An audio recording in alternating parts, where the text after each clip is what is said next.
Hello friend, स्वागत है आपका एनक्यू स्टडी यूट्यूब चैनल पर। हम लेकर के उपस्थित हुए हैं कि आज जो सक्षमता परीक्षा हुए हैं उसमें किस प्रकार के प्रश्न आज पूछे गए हैं। आइए हम लोग एक एक प्रश्नों को देखते हैं जो आज के परीक्षा में पूछे गए हैं, किस स्तर के प्रश्न हैं, ताकि कल आपका जो परीक्षा होना है वो आसान हो जाए। आइए एक एक प्रश्नों को देखते हैं। पर पहला सवाल है कि पादप कोशिकाओं का सबसे बाहरी आवरण क्या कहलाता है। यानी यह जो प्रश्न है यह विज्ञान से रिलेटेड प्रश्न है, जिसमें पूछा जा रहा है कि कोशिका के जो बाहरी आवरण होते हैं उसे क्या कहा जाता है।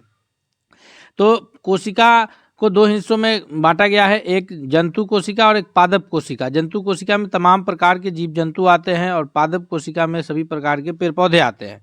तो जंतु कोशिका और पादप कोशिका में एक बहुत ही सिंपल सा डिफरेंस ये है कि जो बाहरी कोशिका का जो भाग होता है वो कोशिका झिल्ली कहलाता है। ये जंतु कोशिका में और पादप कोशिका दोनों में रहते हैं, लेकिन पादप कोशिका में एक उसके भी बाहर एक भाग होता है जिसको कोशिका भित्ति के नाम से जाना जाता है। अर्थात इस प्रश्न का सही उत्तर ऑप्शन नंबर बी होगा कि पादप कोशिका का सबसे बाहरी आवरण कोशिका भित्ति कहलाता है। नेक्स्ट क्वेश्चन की ओर बढ़ते हैं। क्वेश्चन नंबर दूसरा है कि कोशिका को निश्चित रूप प्रदान करता है। कोशिका को निश्चित रूप जो है प्रदान करने का कार्य कौन करता है। तो जो कोशिका को निश्चित रूप देता है उसका कार्य जो है यह कोशिका झिल्ली का होता है, क्योंकि कोशिका झिल्ली जो है तो कोशिका भित्ति को कोशिका झिल्ली जो है कोशिका को निश्चित रूप प्रदान करने का कार्य करता है। नेक्स्ट क्वेश्चन की ओर बढ़ते हैं। क्वेश्चन नंबर तीसरा है कि प्रोटीन के निर्माण का सक्रिय स्थल कौन सा है। यानी प्रोटीन का जो निर्माण है वह कहाँ पर होता है। यह जो है लाइसोसोम में होता है या राइबोसोम या फिर माइटोकॉन्ड्रिया में या गोल्गी बॉडी में। तो इसका जो सबसे सही उत्तर है वह है तीसरा नंबर प्रश्न के लिए ऑप्शन नंबर बी है कि प्रोटीन के संश्लेषण का जो कार्य है वो राइबोसोम के द्वारा किया जाता है। यानी लाइसोसोम को जो है ये आत्महत्या की थैली कहा जाता है, तथा माइटोकॉन्ड्रिया को जो है power house of the cell के नाम से भी जानते हैं। यानी ऊर्जा ये कोशिका का शक्ति गृह कहते हैं माइटोकॉन्ड्रिया को, और आत्महत्या की थैली लाइसोसोम को, और प्रोटीन का जो संश्लेषण होता है वो कोशिका के राइबोसोम में होता है, इसलिए यह प्रोटीन का सक्रिय स्थल के रूप में जाना जाएगा। नेक्स्ट क्वेश्चन है, क्वेश्चन नंबर चौथा है कि ल्यूकोप्लास्ट यानी जिसको हिंदी में अवर्णी लवक कहते हैं, यह मुख्यतः कहाँ पाए जाते हैं। ल्यूकोप्लास्ट का जगह कौन सा है। यह जड़ की कोशिका में रहता है या तना की कोशिका में या पत्ती की कोशिका में या फूल की कोशिका में, फूल फल की कोशिका में। तो तीन प्रकार के लवक होते हैं और लवक भी जो है वो केवल पादप कोशिका में पाया जाता है। ल्यूकोप्लास्ट, क्रोमोप्लास्ट और क्लोरोप्लास्ट, जिसको हम लोग क्लोरोफिल के नाम से भी जानते हैं। तो क्लोरोप्लास्ट जो है यह पत्ती में पाया जाता है, लेकिन क्रोमोप्लास्ट जो है वह फूल एवं फल में पाया जाता है, और जो ल्यूकोप्लास्ट है जिसको अवर्णी लवक कहते हैं यह पौधे के जड़ों में पाया जाता है। इसलिए चौथा नंबर क्वेश्चन का सही उत्तर ऑप्शन नंबर ए होगा। नेक्स्ट क्वेश्चन की ओर बढ़ते हैं। क्वेश्चन नंबर 5 है कि पत्तियों को हरा रंग प्रदान कौन करता है। जी, पत्तियों को हरा रंग प्रदान करने का कार्य किसका है। तो अभी हम लोग पढ़े हैं कि जो कोशिका है पादप कोशिका वह केवल पौधे में पाया जाता है ये लवक, और ये लवक जो है वर्णी लवक, अवर्णी लवक और हरित लवक हिंदी में कहते हैं। अंग्रेजी में कहते हैं क्रोमोप्लास्ट, ल्यूकोप्लास्ट और क्लोरोप्लास्ट। तो पत्ती को जो हरा रंग देने का कार्य है वह क्लोरोप्लास्ट के द्वारा किया जाता है। यानी पांचवा नंबर क्वेश्चन का सबसे सही उत्तर ऑप्शन नंबर बी होगा। और हम आपसे रिक्वेस्ट करेंगे कि आप अगर अब तक चैनल पर नए हैं तो प्लीज़ आप चैनल को जरूर सब्सक्राइब कीजिए तथा बेल आइकन को दबाइए, और साथ ही साथ यह वीडियो पसंद आ रहा है तो दोस्तों के बीच भी शेयर कीजिए। अगले क्वेश्चन की ओर बढ़ते हैं। क्वेश्चन नंबर 6 है कि ध्वनि का ताप जो है तत्व, ध्वनि का जो तत्व है पिच, यह किस पर निर्भर करता है। ध्वनि का तत्व या पिच जो है यह आवृत्ति पर निर्भर करता है या तीव्रता पर या वेग पर या फिर आयाम पर। तो इसका जो सबसे सही उत्तर है 6 नंबर प्रश्न का वह है ऑप्शन नंबर ए की आवृत्ति, यानी ये फ्रीक्वेंसी पर निर्भर करता है।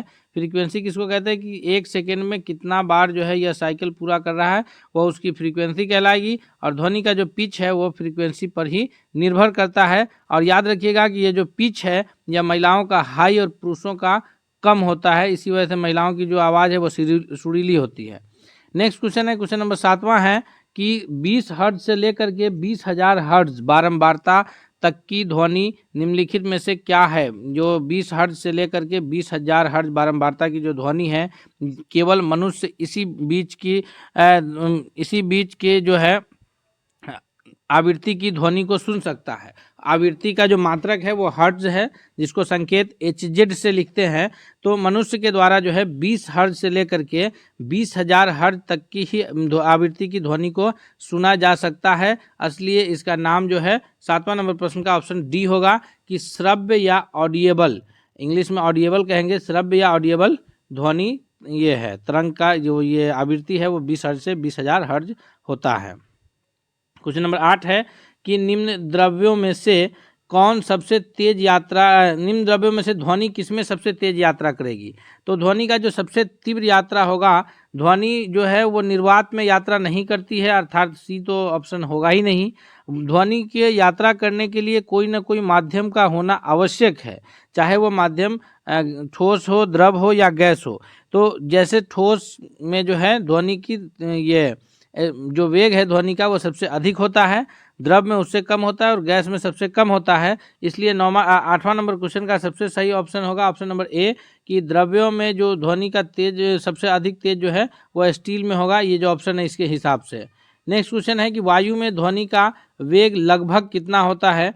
तो वायु में जो ध्वनि का वेग है वो लगभग जो है 330 मीटर प्रति सेकंड के आसपास वायु में ध्वनि का वेग होता है, अर्थात इसका जो सबसे सही उत्तर होगा वो ऑप्शन नंबर ए होगा। नेक्स्ट क्वेश्चन की ओर बढ़ते हैं। क्वेश्चन नंबर 10 है कि ध्वनि या ध्वनि प्रदूषण को मापा जाता है। ध्वनि को मापा जाता है, इसके मात्रक क्या है? यानी मात्रक के बारे में पूछा जा रहा है कि ध्वनि को मापने का मात्रक कौन सा है? डेसी में मापते हैं, डेसीमल में मापते हैं या फिर डेसीबल में मापते हैं? तो ध्वनि हो या फिर ध्वनि प्रदूषण हो, इसको मापने का जो मात्रक है वो डेसिबल है, अर्थात ऑप्शन नंबर सी जो है वो करेक्ट आंसर होगा। नेक्स्ट क्वेश्चन है, क्वेश्चन नंबर 11 है कि कर्नाटक राज्य में स्थित बाबा बुदन की पहाड़ियाँ निम्नलिखित में से किस खनिज के उत्खनन के लिए प्रसिद्ध है? यानी कर्नाटक राज्य की बाबा बुदन पहाड़ियाँ में कौन सा खनिज पर्याप्त मात्रा में हमें प्राप्त होता है? ये यूरेनियम है या लॉयस्क है या बॉक्साइट खनिज है या फिर मैंगनीज है? तो 11वां नंबर प्रश्न के लिए सबसे सही उत्तर ऑप्शन नंबर बी होगा कि जो बाबा बुदन पहाड़ी से खनिज की प्राप्ति होती है वह लॉयस्क है। नेक्स्ट क्वेश्चन है, क्वेश्चन नंबर 12 है कि भारत में पाया जाने वाला अधिकांश लौह अयस्क किस प्रकार का है? ये चारों जो है ये लोहे के ही अयस्क हैं, यानी इनसे लोहा की प्राप्ति होती है। हेमेटाइट, मैग्नेटाइट, सीडेराइट, लिमोनाइट, ये चारों प्रमुख रूप से लोहा के अयस्क है। लेकिन जो अधिकांश लौह अयस्क भारत में जो पाए जाते हैं वह जो है हेमेटाइट लौह अयस्क जो है भारत में पाए जाते हैं, अर्थात 12वां नंबर प्रश्न के लिए सबसे सही उत्तर क्या है? तो ऑप्शन नंबर ए है। नेक्स्ट क्वेश्चन है, क्वेश्चन नंबर 13 है कि भारत का सर्वाधिक जस्ता उत्पादक राज्य कौन सा है? यानी जस्ता जिसको जेडेन से जानते हैं, जिंक का उत्पादन भारत का कौन राज्य सबसे अधिक सर्वाधिक जिंक उत्पादन करने वाला राज्य के रूप में जाना जाता है? वह है ऑप्शन नंबर बी, यानी राजस्थान जो है यह जिंक का सर्वाधिक उत्पादन करने वाला राज्य के रूप में जाना जाएगा। नेक्स्ट क्वेश्चन है कि जिप्सम प्रचुर मात्रा में कहाँ उपलब्ध है? जिप्सम के बारे में हम लोग इससे पहले भी क्लास में किए थे कि जिप्सम जो है जिससे प्लास्टर ऑफ पेरिस बनता है, और उस प्लास्टर ऑफ पेरिस का जो इस्तेमाल है वह टूटी हुई हड्डियों को जोड़ने के लिए किया जाता है।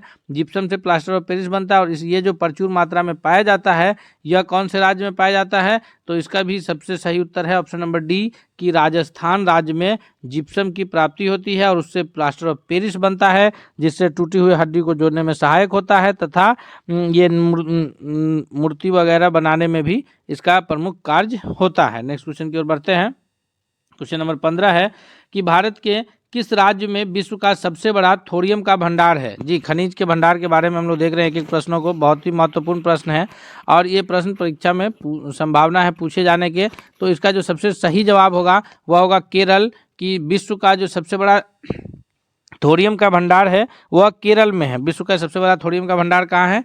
केरल में है। नेक्स्ट क्वेश्चन है, क्वेश्चन नंबर 16 है कि तेल एवं प्राकृतिक गैस जो आयोग है ONGC के नाम से हम लोग जानते हैं, तो oil and natural gas commission जो है यह इसकी स्थापना कब हुई थी? ONGC की जो स्थापना का वर्ष है वो सही वर्ष क्या है? 1856 है या 1914 है या फिर 1936 है या 1956 है? तो ONGC की जो स्थापना का वर्ष है वह है 1956, यानी ऑप्शन नंबर डी इसका सबसे करेक्ट आंसर है। नेक्स्ट क्वेश्चन की ओर बढ़ते हैं। क्वेश्चन नंबर 17 है कि मुंबई हाई किससे संबंधित है। मुंबई हाई का जो संबंध है वह इस्पात के उत्पादन से है, या पेट्रोलियम के उत्पादन से है, या फिर वहाँ कोई मकबरा है, या जूट का उत्पादन होता है। तो इसका जो सबसे करेक्ट आंसर होगा 17वां नंबर प्रश्न के लिए कि मुंबई हाई का जो संबंध है वह पेट्रोलियम के उत्पादन से है, यानी ऑप्शन नंबर बी जो है इसके लिए सबसे करेक्ट आंसर के रूप में जाना जाएगा। नेक्स्ट क्वेश्चन है, क्वेश्चन नंबर 18 है कि भारत में लिग्नाइट कोयले का ये सबसे बड़ा उत्पादक राज्य कौन सा है। तो भारत में कोयला का सबसे पहले तो हम लोग ये जानेंगे कि कोयला का दो समूह हैं, एक है गोंडवानालैंड कोयला और दूसरा समूह है जी, तो एक गोंडवानालैंड कोयला है, दूसरा टर्शियरी काल का कोयला है, और उसमें अधिकांश गोंडवाना समूह के कोयला पाया जाता है। और कोयला का जो प्रकार है वो 4 किस्म का प्रकार है कोयले का, ये लिग्नाइट, बिटुमिनस, पीट और एंथ्रेसाइट। एंथ्रेसाइट जो है वो सर्वोत्तम किस्म है कोयले का। एंथ्रेसाइट, लिग्नाइट, बिटुमिनस और पीट, सबसे जो कोयले का बेकार किस्म है वो पीट है, और सबसे जो अच्छा किस्म है वह है एंथ्रेसाइट। और इस प्रकार लिग्नाइट कोयला जो है ये मीडियम टाइप का कोयला है। इसका जो सबसे बड़ा उत्पादक राज्य है, इसका करेक्ट आंसर है ऑप्शन नंबर बी कि तमिलनाडु राज्य जो है यह लिग्नाइट कोयले का सबसे बड़ा उत्पादक राज्य है। तो कोयला से रिलेटेड ये प्रश्न है। एससीईआरटी के जो भूगोल है हमारी दुनिया के नाम से, वो इसको कवर करता है, और एनसीईआरटी भी इसको कवर करता है। तो ये जो प्रश्न है वो एनसीईआरटी और एससीईआरटी दोनों से संबंधित प्रश्न है, तो इसलिए आप लोग कंफ्यूज नहीं होइएगा। बस हम आपसे एक रिक्वेस्ट करेंगे कि यह वीडियो आपके लिए जितना सहायक साबित हो रहा है, आप प्लीज़ एक बार चैनल को जरूर सब्सक्राइब कीजिए और बेल आइकन को दबा लीजिए। तथा आप चैनल को सब्सक्राइब कर चुके हैं दोस्तों, तो आप जो है इस वीडियो को लाइक करते हुए दोस्तों के बीच भी शेयर कीजिए, ताकि सभी लोग इससे बेहतर फ़ायदा उठा सके। क्वेश्चन नंबर 19 है कि भारत की सबसे बड़ी मीठे जल की झील निम्नलिखित में से कौन सा है। मीठे पानी की झील जो है वो कौन है, उलर झील, चिल्का झील, लोकटक झील या फिर पुष्कर झील। तो भारत में जो मीठे पानी का सबसे बड़ा झील है, 19वां नंबर प्रश्न का जो सबसे करेक्ट आंसर है वह है ऑप्शन नंबर ए कि उलर झील जो है ये भारत में मीठे पानी का सबसे बड़ा झील है। क्वेश्चन नंबर 20 है कि प्रसिद्ध लैगून झील जिसको चिल्का झील के नाम से भी जानते हैं, यह कौन से राज्य में स्थित है। जो चिल्का झील है, लैगून झील, यह पश्चिम बंगाल राज्य में स्थित है, या आंध्र प्रदेश में है, या उड़ीसा में है, या फिर तमिलनाडु में है। तो 20वां नंबर प्रश्न का जो करेक्ट आंसर है वह है ऑप्शन नंबर सी कि जो चिल्का झील है यह है उड़ीसा राज्य में स्थित, यानी सी सबसे करेक्ट आंसर है। नेक्स्ट है क्वेश्चन नंबर 21 है कि भारत में सबसे बड़ा बौद्ध स्तूप कहाँ स्थित है। बौद्ध जो स्तूप है भारत में, यह सारनाथ में है, सांची में है, गया में है, या फिर अजंता में है। 21वां नंबर प्रश्न का जी सबसे करेक्ट आंसर क्या है। तो सबसे बड़ा जो बौद्ध स्तूप के रूप में जाना जाता है वह सांची का बौद्ध स्तूप जो है सबसे बड़ा बौद्ध स्तूप के रूप में जाना जाता है। नेक्स्ट क्वेश्चन है, क्वेश्चन नंबर 22 है कि प्रथम जैन महासभा का आयोजन कहाँ हुआ था। जी 2 जैन ये हुआ है, और 4 जो है बौद्ध संगीति हुआ है, और 2 जैन संगीति हुआ है। तो प्रथम जो जैन संगीति का आयोजन किया गया था वह कौन से स्थल पे किया गया था। तो प्रथम जैन संगीति का जो आयोजन है, 22वां नंबर क्वेश्चन का सबसे सही उत्तर है वह है पाटलिपुत्र की पाटलिपुत्र में प्रथम जैन संगीति का आयोजन हुआ था। नेक्स्ट क्वेश्चन की ओर बढ़ते हैं। क्वेश्चन नंबर 23 है कि जैन धर्म श्वेतांबर और दिगंबर संप्रदायों में विभाजित कब हो गया। यह विभाजित जो होने का समय है, या चंद्रगुप्त मौर्य के समय में हुआ था, या अशोक के समय में हुआ था, या कनिष्क के समय में, या इनमें से कोई नहीं। 23वां नंबर प्रश्न का सबसे सही उत्तर क्या है। तो इसका जो सबसे सही उत्तर है वो ऑप्शन नंबर ए है कि चंद्रगुप्त मौर्य के समय में यह हो गया था। चंद्रगुप्त मौर्य जो थे यह जैन धर्म को अपनाए थे, और इन्होंने जो है भद्रबाहु के नेतृत्व में ये श्रवण बेलगोला कर्नाटक में पड़ता है, वहाँ चले गए और वहाँ जो है सलेखना विधि से यानी खाना पीना छोड़ करके अपना प्राण त्याग किया था।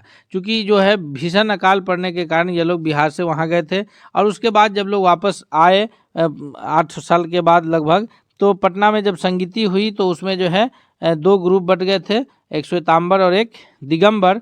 तो इस प्रकार जो है ये 2 विभाजित हुए थे चंद्रगुप्त मौर्य के समय में। नेक्स्ट क्वेश्चन है 24 नंबर प्रश्न है कि निम्नलिखित में से कौन एक त्रिपिटक का अंग नहीं है। त्रिपिटक जो है यह बौद्ध धर्म के प्रमुख ग्रंथों में से आता है। तो इसमें 3 पिटक है मुख्य रूप से, जो एक है सूत पिटक, एक है विनय पिटक और एक है अभिधम पिटक। तो 3 पिटक है, बी सी डी तीनों पिटक हैं, शुद्ध पिटक, विनय पिटक और अभिधम पिटक। लेकिन जो त्रिपिटक में शामिल नहीं है वह है जातक, अर्थात ऑप्शन नंबर ए जो है वो करेक्ट आंसर है 24वां नंबर प्रश्न के लिए। नेक्स्ट क्वेश्चन की ओर बढ़ते हैं हम लोग, देखते हैं अगला क्वेश्चन क्या है। तो अगला क्वेश्चन है क्वेश्चन नंबर 25 की गौतम बुद्ध के गुरु कौन थे। ये गौतम बुद्ध अपना गुरु जो है किन्हें मानते थे, ये पाणिनि को मानते हैं या फिर अलार कलाम है या कपिल है या फिर पतंजलि हैं। तो इसका जो सबसे सही जवाब है वो है ऑप्शन नंबर बी कि गौतम बुद्ध के जो गुरु हैं वो अलार कलाम, यानी बी सबसे करेक्ट आंसर है। नेक्स्ट क्वेश्चन है क्वेश्चन नंबर 26 है कि मेगास्थनीज का पुस्तक का नाम क्या है। मेगास्थनीज ने जो पुस्तक की रचना किए हैं उसका नाम क्या है।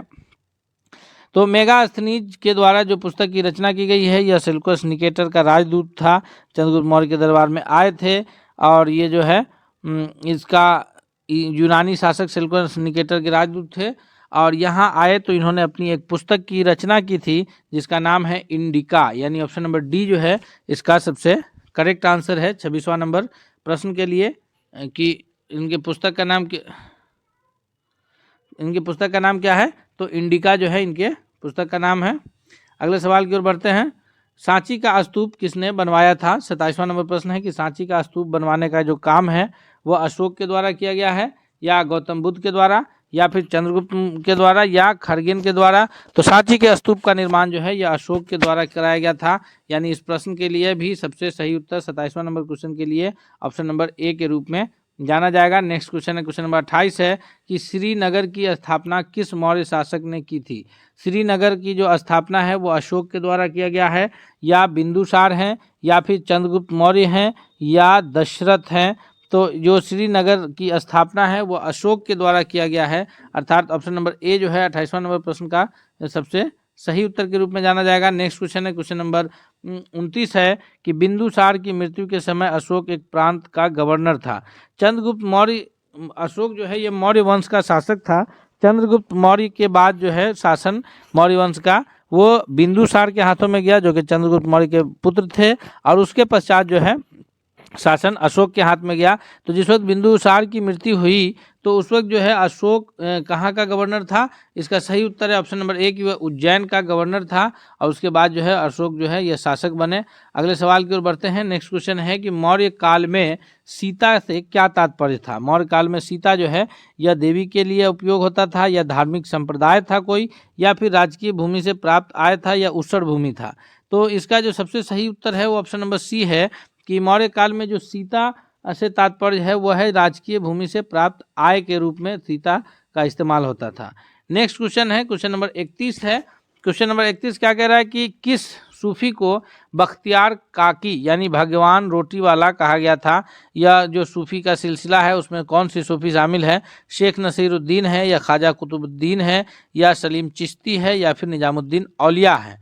तो इसका जो सबसे सही जवाब है 31वां नंबर प्रश्न का वह है ऑप्शन नंबर बी कि ख्वाजा कुतुबुद्दीन को जो है बख्तियार काकी के नाम से भी जाने जाते हैं। बी ऑप्शन सबसे करेक्ट आंसर है। नेक्स्ट क्वेश्चन की ओर चलते हैं। क्वेश्चन नंबर 32 है कि अकबर के शासनकाल में महाभारत का फारसी भाषा में अनुवाद किया गया और उसको किस नाम से जाना गया। जी, महाभारत का जो फारसी भाषा में अनुवाद हुआ उसको इकबालनामा के नाम से जाना गया या फिर रज़्मनामा कहा गया या अकबरनामा कहा गया या फिर ये सकीनतुल औलिया के नाम से इसको जाना गया। 32वां नंबर क्वेश्चन का जो सबसे करेक्ट आंसर है वो ऑप्शन नंबर बी है कि उसको जो है रज़्मनामा के नाम से जाना गया था। अकबर के शासनकाल में महाभारत का जो अनुवाद किया गया था। नेक्स्ट क्वेश्चन है क्वेश्चन नंबर 33 है कि निम्नलिखित में से कौन अंतिम मुगल सम्राट हुए हैं। निम्नलिखित में से जो अंतिम मुगल सम्राट है आलमगीर द्वितीय या शाह आलम द्वितीय या फिर बहादुर शाह द्वितीय या अकबर द्वितीय। तो सबसे सही उत्तर है ऑप्शन नंबर सी है कि बहादुर शाह द्वितीय, जिसको जो है बहादुर शाह जफर के नाम से भी जाना जाता है। 1857 की क्रांति में दिल्ली से इनका विद्रोह में नाम आता है और इनको जो है कैद करके भेज दिया गया था बर्मा की राजधानी रंगून। काले पानी की सज़ा दी गई थी अंग्रेज़ों के द्वारा और ये वहीं जो है वहाँ इंतकाल किए और इनके जो 2 पुत्र थे उनका भी जो है ये गर्दन काट करके और भेज दिया गया था और ये बोले कि अंग्रेज़ों के सामने मेरे 2 क्या, अगर ऐसे ऐसे कितने बेटों का सर कट जाए फिर भी जो है देश को अंग्रेज़ों से ये करना है। तो और वहीं इन्होंने जो है अपने ये पर एक शेर भी लिखा था बहादुर शाह जफर ने, जो कि बहुत फेमस हुआ था कि कितना है बदनसीब जफर कफन के लिए, और 2 गज जमी भी ना मिली कुए यार में। तो अगले सवाल की ओर बढ़ते हैं हम लोग। नेक्स्ट क्वेश्चन कौन है?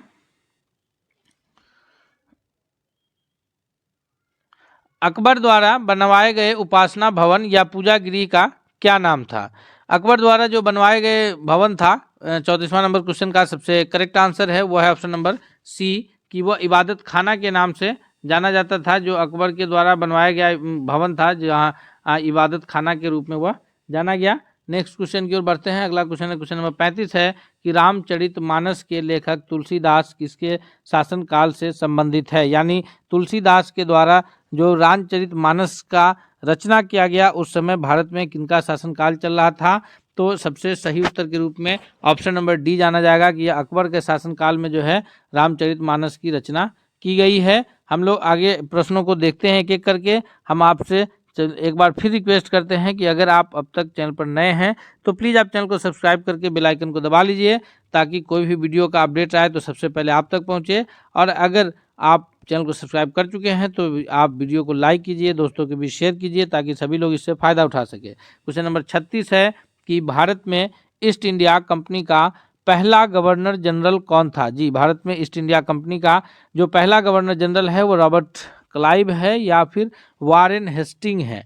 तो 36वां नंबर सवाल का सबसे करेक्ट आंसर है ऑप्शन नंबर सी, कि वारेन हेस्टिंग जो है यह भारत में ईस्ट इंडिया कंपनी, जिसकी ईस्ट इंडिया कंपनी की स्थापना कब हुई थी? तो 1600 ईस्वी में। कहाँ हुआ था? तो लंदन में। और उसका जो प्रथम गवर्नर था भारत में कंपनी का प्रथम गवर्नर जनरल वह वारेन हेस्टिंग था। नेक्स्ट क्वेश्चन की ओर बढ़ते हैं। क्वेश्चन नंबर 37 है कि वर्ष 1498 ईस्वी में वास्को डी गामा भारत आया। यह पहला यूरोपीय यात्री था जो भारत पहुंचा था, और यह 1498 में यह भारत आया था।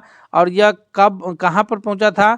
तो यह जो है केरल में कालीकट के पास जो है आया था। यानी 37वां नंबर प्रश्न का सबसे correct answer option number B है कि वास्को डी गामा जो है 1498 में कहाँ आया था? केरल में कालीकट की बंदरगाह पर। और उस वक्त वहाँ के राजा कौन थे? तो जेमोरिन थे। और ये जो यहाँ से मसाला ले गया तो 60 गुना मुनाफा वहाँ जा करके यूरोप के बाजार में कमाया था। नेक्स्ट क्वेश्चन है 38 की भारत में समुद्री मार्ग की खोज किसने की? तो हम अभी कहे हैं कि भारत में जो है समुद्री मार्ग की खोज का जो श्रेय है वह किसको जाता है? वास्को डी गामा को, क्योंकि यह पहला यूरोपीय यात्री था जो कहाँ का था? पुर्तगाल का था, जो भारत पहुंचा था। नेक्स्ट क्वेश्चन की ओर बढ़ते हैं। क्वेश्चन नंबर 39 है कि पुर्तगालियों ने भारत में सर्वप्रथम अपनी फैक्ट्री की स्थापना कहाँ की थी? पुर्तगालियों के द्वारा भारत में जो ये अपनी फैक्ट्री स्थापित की गई थी वह कहाँ? तो वह किया गया था ऑप्शन नंबर बी, कालीकट में ही। अगले सवाल की ओर बढ़ते हैं। नेक्स्ट क्वेश्चन है क्वेश्चन नंबर 40 है कि भारत में 1612 ईस्वी में अंग्रेजों ने अपनी पहली फैक्ट्री कहाँ स्थापित की थी? 1600 ईस्वी में जो है ईस्ट इंडिया कंपनी की स्थापना हुई थी। उसके बाद अंग्रेजों के द्वारा 1612 ईस्वी में पहली फैक्ट्री की स्थापना हुई। तो उन्होंने यह फैक्ट्री कहाँ स्थापना किया था? तो अंग्रेजों के द्वारा जो स्थापित फैक्ट्री है वह गुजरात के सूरत में है, अर्थात option number D correct answer होगा। इस प्रकार आज हम लोग अभी जो है 40 महत्वपूर्ण प्रश्न, इतिहास, भूगोल और ये विज्ञान से रिलेटेड प्रश्नों को उत्तर को व्याख्या के सहित किए हैं हम पर कि जहाज जैसे कप्तान से संबंधित है वैसे ही अखबार किससे संबंधित है? तो याद रखिएगा, यहाँ पे प्रकाशक है, संपादक है, मुद्रक है और पाठक है, ये सभी एक अखबार से संबंधित लोग हैं। लेकिन चूंकि यहाँ पर पूछा क्या जा रहा है कि जहाज कप्तान से संबंधित है, यानी जहाज की कप्तान जो है वो उड़ान भरता है, तो उसी प्रकार से अखबार, तो चूंकि जहाज को कप्तान ये उड़ान भरता है तो अखबार के लिए हो जाएगा कि संपादक, चूंकि संपादक जो है वो खबर लाता है और संपादक उसमें खबर लिखने का कार्य करता है, यानी अखबार के मुख्य रूप से जो है संपादक हो जाएगा। अगर जहाज के साथ यात्री रहता, कि जहाज जैसे यात्री से संबंधित है तो अखबार, तो फिर वहाँ पे यात्री चूंकि जहाज में यात्रा करता है, उपभोक्ता है, तो वहाँ पे अखबार के साथ फिर पाठक जुड़ता। तो यहाँ रीजनिंग हमें यही बताता है कि किससे किसकी संबंध है, यानी अपनी तर्क शक्ति को मजबूत करने का ये प्रदान करता है हमें। अगले प्रश्न की ओर बढ़ते हैं। क्वेश्चन नंबर दूसरा है कि मोची जैसे चमड़ा से संबंधित है उसी प्रकार दर्जी का संबंध किससे है? यानी यहाँ पर जो प्रश्नवाचक चिन्ह दिए हैं उसमें कौन सा शब्द आएगा? तो चूंकि मोची जो है वह चमड़ा से बने हुए चमड़ा के सामान का निर्माण करता है। मोची चमड़ा से बने सामान का निर्माण करता है। तो दर्जी का यहाँ पर क्या हो जाएगा, क्योंकि दर्जी जो है यह बजाज दर्जी का कार्य करता है। कपड़ा बेचने वाले को हम बजाज कहते हैं। कमीज सीने का काम दर्जी करता है, धागा का भी इस्तेमाल करता है। लेकिन चूंकि चमड़ा से बनी वस्तु को मोची बनाता है, तो मोची चमड़ा से संबंधित है, तो दर्जी कपड़ा से संबंधित हो जाएगा। यानी दर्जी का कार्य क्या हो जाएगा कि वो कपड़े को सिलने का कार्य करता है। दोस्तों एक एक प्रश्नों को हम इस प्रकार से आपको समझाएंगे कि अगर रीजनिंग से इन टॉपिक्स से अगर प्रश्न आए तो आपसे नहीं छूटे, और एक एक करके हम सभी टॉपिक्स पर रीजनिंग के वीडियो आपको मौजूद कराते रहेंगे। इसलिए आपसे रिक्वेस्ट है कि यदि आप हमारे चैनल पर नए हैं तो सब्सक्राइब कर लीजिएगा। साथ ही साथ अगर आप को वीडियो पसंद आए तो दोस्तों के बीच भी शेयर कीजिएगा। क्वेश्चन है कि पोशाक जैसे दर्जी से संबंधित है, उसी प्रकार बढ़ई से संबंधित क्या होगा, यानी प्रश्नवाचक चिन्ह के पास कौन सा शब्द आएगा। तो चूंकि पोशाक को सीने का काम दर्जी करता है, तो यहाँ पर बढ़ई है, और बढ़ई का कार्य क्या होता है, तो बढ़ई का कार्य होता है ये फर्नीचर बनाना, लकड़ी से फर्नीचर का निर्माण करना बढ़ई का काम होता है। इसलिए यहाँ पर जो है पोशाक दर्जी से संबंधित है। सिला हुआ कपड़ा पोशाक कहलाता है। उसी प्रकार लकड़ी से बना हुआ जो सामान है, पलंग कुर्सी, वो फर्नीचर कहलाएगा। तो यहाँ पर लकड़ी ना होकर के फर्नीचर होगा। चूँकि अगर कपड़ा दर्जी से संबंधित होता तो लकड़ी बढ़ई से संबंधित होता, लेकिन चूँकि कपड़ा का सिला हुआ रूप पोशाक दर्जी से संबंधित है, इसीलिए लकड़ी से बनी हुई वस्तु फर्नीचर जो है वो बढ़ई से संबंधित होगा। अगले प्रश्न की ओर बढ़ते हैं, देखते हैं नेक्स्ट क्वेश्चन। क्वेश्चन नंबर 4 है हमारे स्क्रीन पर कि निम्नलिखित शब्दों में हमको क्या करना है कि एक विषम शब्द चुनना है। 4 हमारे पास ऑप्शंस है, चारों किसी न किसी रूप से एक दूसरे से संबंधित है, लेकिन चौथा जो है कोई एक 3 में से 3 संबंधित होंगे, चौथा एक विषम होगा। जैसे पत्र है, स्पीड पोस्ट है, SMS है और मनी ऑर्डर है। तो पत्र हो या स्पीड पोस्ट हो या फिर मनी ऑर्डर हो, ये तीनों का संबंध किसी न किसी रूप से डाक सेवा से है। लेकिन SMS के माध्यम से खबर भेजा जाता है। SMS जिसका पूरा नाम ही लिखा जाता है शॉर्ट मैसेज सर्विस। तो शॉर्ट मैसेज सर्विस जो है यह डाक से संबंधित नहीं है। इसका संबंध किससे है, यह मोबाइल से मैसेज भेजने से संबंधित है।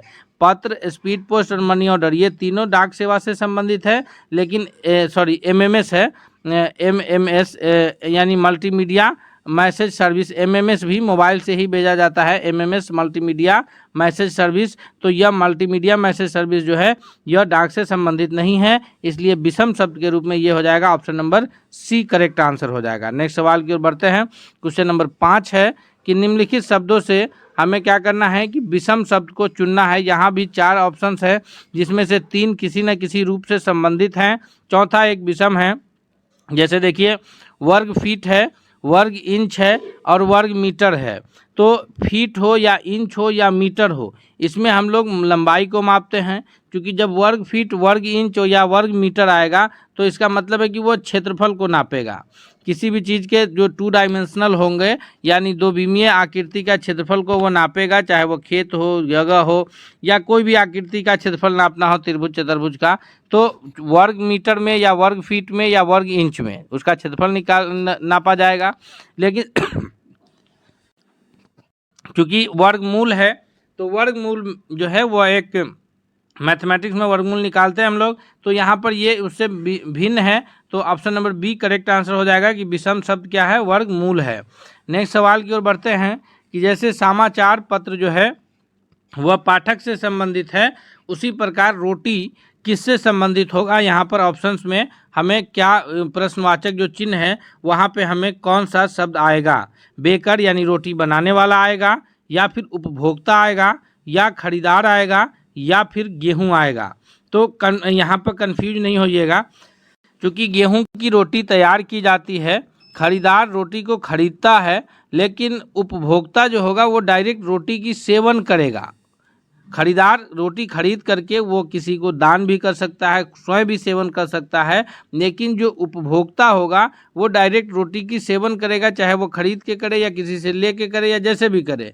तो option number B correct answer होगा, बेकर रोटी बनाएगा। क्योंकि यहाँ पर क्या है, समाचार पत्र को पाठक से संबंधित किया है, यानी समाचार पत्र को पढ़ने वाला यानी डायरेक्ट उसका उपभोग कर रहा है। उसी प्रकार रोटी का उपभोक्ता हो जाएगा जो डायरेक्ट उसका उपभोग करे।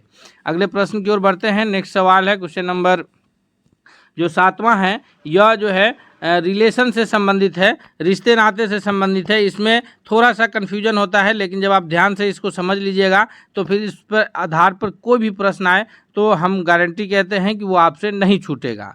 क्वेश्चन है कि एक महिला की ओर संकेत करते हुए साइमन ने कहा, महिला की ओर संकेत करते हुए साइमन ने क्या कहा? आगे कोट है कि वह मेरे पिता के एकमात्र बहन की पुत्री है, पिता के बहन की पुत्री है। तो यहाँ पर साइमन है, साइमन के पिता की बहन साइमन की कौन होगी? साइमन की बुआ हो जाएगी, यानी और उसके बाद उसकी बेटी क्या हो जाएगी? तो साइमन के बुआ की बेटी हो जाएगी। तो महिला का संबंध साइमन से क्या होगा? तो महिला का संबंध साइमन से हो जाएगा कि वो बुआ की बेटी है, यानी उसकी फुफेरी बहन हो गई। तो option number B correct answer हो जाएगा 7वां नंबर क्वेश्चन का, कि साइमन जिस महिला की ओर संकेत करके कहा है कि वह मेरे पिता के एकमात्र बहन की बेटी है, तो वह उस साइमन की फुफेरी बहन है। अगले प्रश्न की ओर बढ़ते हैं। नेक्स्ट सवाल है क्वेश्चन नंबर 8 है कि सी माता है ए और बी की, यानी मदर है कौन? सी किसकी? ए बी की मदर है। उसके बाद है कि डी जो है वह बी का डी पति है बी का, यानी डी जो है यह बी का हस्बैंड हो गया। तो सी और डी में कौन सा संबंध है? सी और डी में कौन सा? क्योंकि सी ए और बी की माता है, ए बी दोनों बहन हो सकती है, या ए भाई और बी बहन हो सकता है। चूँकि डी तो बी का पति है, तो यह संभव, ये 100% है कि बी जो है वो एक लड़की है। अब डी चूँकि बी का पति है, तो यहाँ पर सी और डी में, तो चूँकि बी की माँ सी है, तो डी के लिए कौन हो जाएगा? तो डी के लिए वह माँ, उसकी माँ, लड़की की माँ सास हो जाएगी। यानी 8वां का option number C correct answer हो जाएगा कि सी और डी के बीच जो संबंध है वो सास और दामाद का संबंध है। अगले सवाल की ओर बढ़ते हैं हम लोग। नेक्स्ट सवाल देखते हैं। क्वेश्चन नंबर 9 है कि ए की माँ की बहन के पुत्र की बहन ए की कौन होगी? ध्यान से देखिएगा, सवाल कंफ्यूजिंग होता है, इसलिए बनाने में इंटरेस्ट आता है, और सवाल का आंसर उसी में छुपा होता है। जब हम उस सवाल को 2-3 बार पढ़ते हैं तो हमें आंसर मिल जाता है। रीजनिंग एबिलिटी यही बताता है कि हम किस हिसाब से उसका तर्क कर पा रहे हैं, और जब ये तर्क करना आ जाएगा तो हम गारंटी के साथ कहते हैं कि इस प्रश्न को सॉल्व करने में 30 सेकेंड से ज़्यादा का समय व्यतीत नहीं होगा। क्या कर रहा है कि ए की माँ की बहन की पुत्र की बहन, ए के माँ, इसकी बहन, एक की माँ हो गई मदर, मान लीजिए एम, बहन हो गई उसकी बी जो कि मौसी लगेगी। अब बहन के पुत्र, तो बहन के पुत्र क्या हो गया? बहन का पुत्र तो भाई हो जाएगा, मौसेरा भाई हो जाएगा, बहन का पुत्र मौसेरा भाई। तो ए के माँ के बहन के पुत्र की बहन, तो पुत्र की जो बहन है तो वो हो जाएगी मौसेरी बहन। तो ए की कौन लगेगी? तो ए की मौसेरी बहन लगेगी। सवाल में ही आंसर छुपा है कि ए के माँ की बहन मौसी, मौसी का पुत्र मौसेरा भाई, और फिर मौसी के पुत्र का बहन जो है मौसेरी बहन हो जाएगी। यानी नामा का डी आंसर हो जाएगा। जब हम प्रश्न को सीरियली समझते हुए पढ़ेंगे, वहीं से हमको आंसर इसमें मिल जाएगा। अगला सवाल है क्वेश्चन नंबर 10 है कि जैसे विषाणु चेचक से संबंधित है तो जीवाणु किससे है? यानी चेचक का रोग जो है वो विषाणु से फैलता है, तो उसी प्रकार जीवाणु से कौन सा रोग फैलता है? ये क्वेश्चन मार्क की जगह पे कौन सा आ जाएगा? तो जीवाणु यानी बैक्टीरिया से, वायरस चेचक जो है वो ये वायरस से फैलता है, बैक्टीरिया से जो है वो मलेरिया फैलेगा। यानी 10वां का option number B correct answer हो जाएगा। अगले सवाल की ओर बढ़ते हैं। नेक्स्ट सवाल है क्वेश्चन नंबर 11 है कि यदि विगत परसों से एक दिन पहले का दिन शनिवार से 3 दिन आगे आने वाला दिन हो तो आज कौन सा दिन है? देखिए ध्यान से समझिए सवाल को। क्या कह रहा है कि यदि विगत परसों से एक दिन पहले का दिन शनिवार से 3 दिन आगे आने वाला दिन हो, शनिवार से 3 दिन आगे आने वाला दिन हो, तो आज कौन सा दिन है? आज मान लीजिए दिन है एक्स। अब विगत परसों यानी कल, फिर परसों और उससे एक दिन पहले, उससे भी परसों से एक दिन पहले तरसों मान लीजिए। तो कल, परसों से एक दिन पहले तरसों का दिन शनिवार से 3 दिन आगे आने वाला दिन है। तो शनिवार के 3 दिन बाद कौन होगा? शनिवार के एक दिन बाद होगा रविवार, फिर मंगलवार, फिर बुधवार। तो बुधवार हो गया, शनिवार के 3 दिन बाद वाला दिन तो बुधवार है। तो इस हिसाब से आज का दिन क्या हो जाएगा? तो आज का दिन जो हो जाएगा, अगर इस पर हिसाब से देखा जाए 11वां का, तो ऑप्शन नंबर बी हो जाएगा, चूंकि शुक्रवार हो जाएगा। तो शनिवार के 3 दिन के बाद का दिन हो गया रविवार, सोमवार, मंगलवार। और अगर इसको पीछे के हिसाब से खसकाए तो मंगलवार से पीछे क्या जाएगा? तो अगर आज के हिसाब से पीछे से खसकाए तो शुक्रवार के पीछे जाएगा गुरुवार, गुरुवार के पीछे बुधवार, और बुधवार के पीछे फिर जो है मंगलवार। क्योंकि परसों से एक दिन पहले है, तो आज अगर शुक्रवार है तो कल था गुरुवार और परसों था बुधवार और उससे पहले मंगलवार था, तो उस हिसाब से आज शुक्रवार का दिन हो जाएगा। अगले प्रश्न की ओर बढ़ते हैं। नेक्स्ट सवाल है, क्वेश्चन नंबर 12 है कि यदि परसों शुक्रवार था तो आगामी परसों के बाद तीसरा दिन क्या होगा? परसों क्या था? शुक्रवार था। परसों शुक्रवार था तो शनिवार, आज कौन सा दिन है? रविवार। परसों शुक्रवार था तो आज हो गया रविवार। अब आगामी परसों के बाद तीसरा दिन, तो आज रविवार है तो कल सोमवार और उसके परसों मंगलवार। अब मंगलवार के बाद फिर हमको 3 दिन जोड़ना है, तो मंगलवार के बाद 3 दिन कौन कौन जोड़ेगा? बुधवार, गुरुवार, शुक्रवार। तो फिर वो दिन भी क्या होगा? शुक्रवार होगा। परसों शुक्रवार था, आज हो गया रविवार। और सवाल आगे क्या कर रहा है कि आगामी परसों के बाद तीसरा दिन, तो आज रविवार है तो आगामी परसों क्या होगा? सोमवार और मंगलवार हो जाएगा परसों का दिन। और उसके बाद फिर 3 दिन जोड़ना है, तो मंगल के बाद 3 दिन जोड़िए और बुध, गुरु, शुक्रवार। यानी करेक्ट आंसर 12 का क्या हो जाएगा? ऑप्शन नंबर बी के परसों शुक्रवार था तो आगामी परसों के 3 दिन बाद भी शुक्रवार ही होगा। Option number B correct answer हो जाएगा। नेक्स्ट सवाल है, क्वेश्चन नंबर 13 है कि यदि 15 सितंबर 2000 शुक्रवार है तो 15 सितंबर 2001 कौन सा दिन होगा? याद रखिए कि जब भी साल में दिन बदलते हैं तो एक वर्ष में 365 दिन होते हैं और लीप ईयर में जो दिन होते हैं वो 366 दिन होते हैं। तो प्रत्येक वर्ष अगर 1 जनवरी रविवार को है और वह साल लीप ईयर नहीं है तो अगले साल की जो जनवरी होगी वो सोमवार को होगी, यानी एक दिन आगे बढ़ जाएगा। तो 15 सितंबर चूँकि 2000 है और उसके बाद 15 सितंबर 2001 की बात हो रही है, तो 2001 जो है वो लीप ईयर है नहीं, तो लीप ईयर नहीं है तो क्या होगा कि एक दिन बढ़ जाएगा। और सेम तारीख पूछा जा रहा है, 15 सितंबर यहाँ भी है, 15 सितंबर यहाँ भी है और 2001 लीप ईयर नहीं है, तो ये शुक्रवार था तो अगला दिन जो है वो शनिवार होगा। तो 13वां का ऑप्शन नंबर सी सही जवाब हो जाएगा कि 15 सितंबर 2000 शुक्रवार है तो 15 सितंबर 2001 शनिवार का दिन होगा। अगले सवाल की ओर बढ़ते हैं। क्वेश्चन नंबर 14 है, कह रहा है कि एक खास कोड में रेल को लिखा गया है 5796। याद रखिएगा, रेल के लिए क्या लिखा गया है? 5796। और टेप के लिए क्या लिखा गया है? TAPE के लिए लिखा गया है 3748।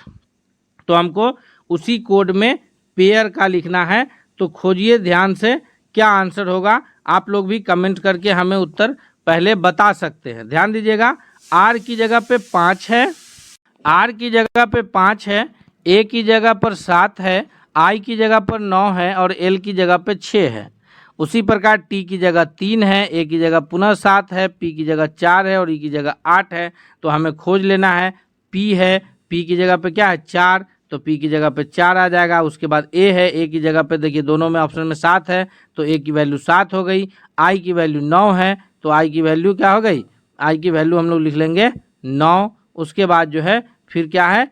ई है, आर है और आर की वैल्यू 5 है तो 5 हो जाएगी, यानी 7495। 7495 के हिसाब से क्या आ गया? 14वां का ऑप्शन नंबर ए सही जवाब हो गया कि 7495 जो है यह सही उत्तर होगा। इस कोड को अगर हम लोग डिकोड किए हैं तो उससे हमें यह जानकारी मिल गई है। क्योंकि हम पहले कहें दोस्तों कि प्रश्न का जो उत्तर है वो उसी में छिपा है। आपसे रिक्वेस्ट है कि यदि आप नए हैं तो सब्सक्राइब जरूर कर लीजिएगा। हम उम्मीद करते हैं कि आपकी पूरी तैयारी यहाँ से हम जरूर कराएंगे और हर एक सेट मौजूद हो जाएगा। इस रीजनिंग जिस टॉपिक से प्रश्न बनेगा वो सारे टॉपिक्स हम आपको उपलब्ध कराएंगे ताकि कोई भी प्रश्न आए तो परीक्षा में छूटे नहीं। क्वेश्चन नंबर 15 है कि प्रत्येक शब्द में से प्रत्येक अक्षर का केवल एक बार प्रयोग करते हुए अक्षर U2B से हमें अर्थपूर्ण शब्द बनाना है। प्रत्येक शब्द का एक बार प्रयोग करना है और उससे हमको क्या बनाना है, ये शब्द बनाना है। एक ही बार प्रयोग करना है, तो जैसे अगर UTB का प्रयोग करें एक बार तो बट बना, और एक बार और प्रयोग करें तो हम लोग टब बना। अब दोबारा तो चूंकि प्रयोग करना नहीं है, तो यानी UTB को मिला करके हम लोग का UTB का मिला करके हम लोग को दो प्रमुख शब्द का हम निर्माण कर सकते हैं जो अर्थपूर्ण हो, एक बट लेकिन और एक टब जो कि टब डब्बा है। तो ये दो अर्थपूर्ण शब्द हुआ, यानी 15वां का option number B correct answer हो जाएगा कि UTB का इस्तेमाल करके हम एक एक बार इस्तेमाल करके हम दो प्रमुख अर्थपूर्ण शब्द का निर्माण किए हैं। क्वेश्चन नंबर 16 है कि निम्नलिखित शब्दों में से फिर हमको विषम शब्द चुनना है। यहाँ पर है मोती, हीरा, कोयला, ग्रेफाइट। बिना कंफ्यूज हुए आप एक शब्द को चुनिए। तो यहाँ पर अगर आप चुन पा रहे हैं तो कमेंट करके बताइए सबसे पहले कौन शब्द को आप चुन रहे हैं। तो यहाँ पर सही उत्तर जो हो जाएगा वह हो जाएगा मोती। अब आप कंफ्यूज हो जाइएगा कि मोती क्यों होगा, जबकि हीरा, कोयला, ग्रेफाइट जो है यह एक जैसे नहीं है। तो यह एक जैसे हैं, कहीं ना कहीं यह तीनों संबंधित है। क्यों संबंधित है? क्योंकि हीरा और ग्रेफाइट ये कार्बन के अपरूप हैं, ये विज्ञान से संबंधित देखिए, और कोयला भी कार्बन से ही निर्मित है। तो यानी इस तीनों में मुख्य रूप से कार्बन का अंश है। और मोती जो है वो कैल्शियम कार्बोनेट का बना होता है, यानी मोती में जो है वो कैल्शियम अलग ये है, और हीरा, कोयला, ग्रेफाइट ये तीनों मुख्य रूप से समझिए तो कार्बन के अपरूप में आ जाते हैं। तो यहाँ पर मोती इससे भिन्न शब्द हो जाएगा। तो तर्क शक्ति हमें इस प्रकार से मजबूत रखना है कि वो कहीं से भी प्रश्न आए। क्वेश्चन नंबर 17 है कि ऐसे युग्म ज्ञात कीजिए जो निम्नलिखित युग्मों के सदृश संबंध को नहीं दर्शाता है। जैसे मनोविज्ञान का संबंध मन से है, शरीर रचना विज्ञान का संबंध शरीर से है, ये भी सही है। उसी प्रकार जो है दर्शन का संबंध भाषा से, और पुरातत्व विज्ञान का संबंध पुरावशेष से। तो ये मनोविज्ञान का संबंध तो मन से है, यानी साइकोलॉजी का संबंध जो है मन से है। शारीरिक रचना विज्ञान का संबंध शरीर से है। पुरातत्व विज्ञान का संबंध पुरावशेष से है। लेकिन किसी भी फिलॉसफी का संबंध भाषा से है ऐसा जरूरी नहीं है। दर्शन का संबंध भाषा के अतिरिक्त भी है। तो यहाँ पर जरूरी नहीं कि सिर्फ भाषा से उसका संबंध है। ऑप्शन नंबर सी सही जवाब हो जाएगा कि यह सदृश संबंध को नहीं दर्शा रहा है। अगला सवाल है क्वेश्चन नंबर 18 है कि यदि किसी माह के 10वीं तिथि रविवार के दिन पहले पड़ती हो, रविवार के 3 दिन पहले पड़ती हो, किसी माह की जो 10 तारीख है वो रविवार से 3 दिन पहले है, तो दूसरे माह की किस दिन पड़ेगी? तो दूसरी तिथि किस दिन पड़ेगी? इस सवाल को समझिए। सवाल है कि किसी माह की 10वीं तिथि जो है वो रविवार से 3 दिन पहले है, तो 10 तारीख जो है वो रविवार से 3 दिन पहले कौन दिन हो जाएगा? रविवार से एक दिन पहले हो गया शनिवार, शुक्रवार और क्या हो गया? गुरुवार। तो यानी कि थर्सडे है। 10 तारीख कौन सा है? थर्सडे है। तो हमको पुराना कौन दिन है? 2 तारीख। तो 2 तारीख पुराना है, तो यानी 10 में से हम क्या करेंगे? 7 दिन माइनस कर लेंगे। तो 7 दिन माइनस करेंगे तो हो जाएगा 3 तारीख। तो 3 तारीख को कौन दिन था? 3 तारीख को थर्सडे था, क्योंकि हर 7 दिन पर सेम डे रिपीट होता है। तो 3 तारीख को थर्सडे था, तो 2 तारीख को क्या हो जाएगा? 2 तारीख को वेडनेसडे हो जाएगा, यानी बुधवार हो जाएगा। तो इस प्रकार 18वां का ऑप्शन नंबर सी सही जवाब हो जाएगा। सवाल में ही आंसर छुपा है, हम बार बार कह रहे हैं। कह रहा है कि 10वीं तिथि जो है वो 10 तारीख का दिन रविवार से 3 दिन पहले है। रविवार से 3 दिन पहले अगर आप दिन जोड़िएगा तो शनिवार, शुक्रवार और गुरुवार, यानी थर्सडे है 10 तारीख। तो फिर उसको हमको 2 तारीख को कौन दिन था? तो 2 तारीख को क्या हो जाएगा? 7 घटा लीजिए तो 3, तो 3 को थर्सडे था तो 2 को बुध हो जाएगा, यानी वेडनेसडे हो जाएगा। तो इस प्रकार सी आंसर सही हो जाएगा। अगला सवाल है क्वेश्चन नंबर 19 है कि यदि आज बुधवार है तो अगले रविवार के 25 दिन बाद कौन सा दिन होगा? यदि आज बुधवार है, मान लीजिए कि आज बुधवार 1 तारीख है, तो रविवार, तो बुधवार के बाद जोड़िए रविवार कितना तारीख हो रहा है? आज अगर हम मानते हैं कि बुधवार है और बुधवार को 1 तारीख है, तो रविवार जो है वो संडे का दिन, संडे को कितना तारीख हो जाएगा? संडे को हो जाएगा 4 तारीख। उसके बाद जो है 25 दिन के बाद हमको दिन जोड़ना है, तो 7 का रिपीट ले लीजिए।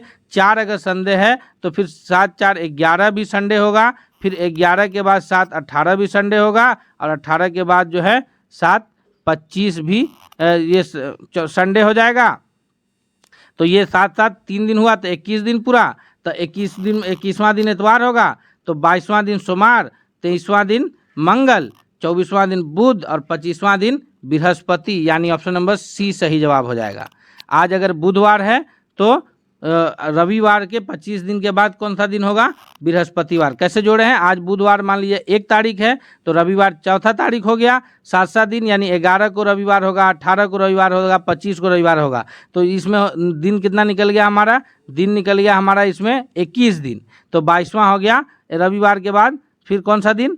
सोमवार, 23वां मंगलवार, 24वां बुधवार और 25वां दिन पूछ रहा है जो कि बृहस्पतिवार हो जाएगा। तो इसलिए ऑप्शन नंबर सी सही जवाब होगा।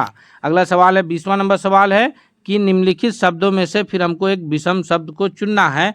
तो यहाँ पर विषम शब्द कौन होगा? कुरुक्षेत्र है, सारनाथ है, पानीपत है, हल्दी घाटी है। ये तीनों ऐतिहासिक स्थल है, चारों ऐतिहासिक स्थल है। इसमें से 3 किसी न किसी रूप से संबंधित है और चौथा संबंधित नहीं है। क्यों?